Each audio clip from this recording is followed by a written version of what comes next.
Hello, welcome back to my channel. If this is your first time here, welcome. My name is Abby and I am a spiritual intuitive. And today we are venturing into a topic that often gets misunderstood.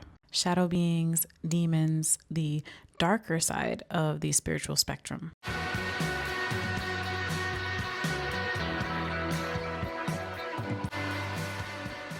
These energies aren't just lurking forces outside of us, they are mirrors of the human experience shaped within the collective consciousness.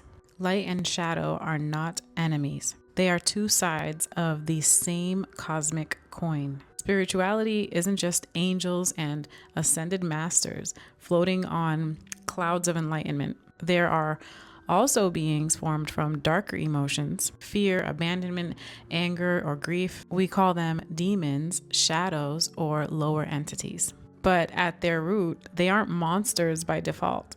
They are concentrations of unhealed energy.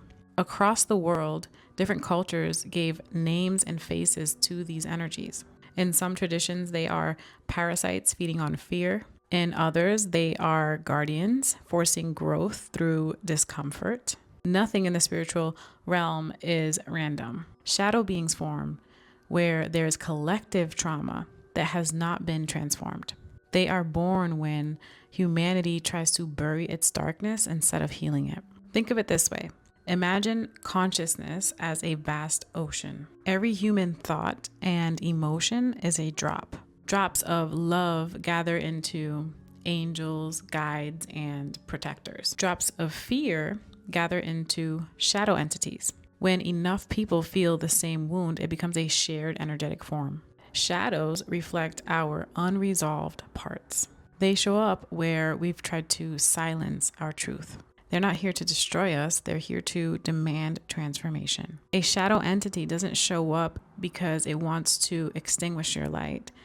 It shows up because it wants to be healed by it. They're not the opposite of angels. They are the angels of wounds. The reason why it's important to understand this is when we fear dark, we give it power.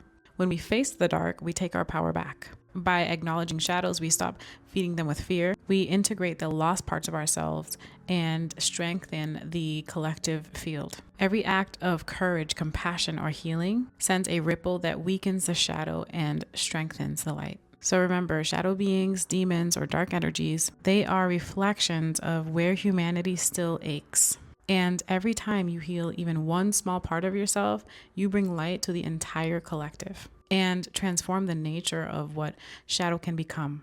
You hold more power than you've been taught because you carry both the flame and the darkness it illuminates. So that concludes this video. Thank you so much for watching. If you haven't already, subscribe to my channel, like this video, share it with a friend, leave a comment below and say hello. Thanks again for watching. I'll see you in my next video.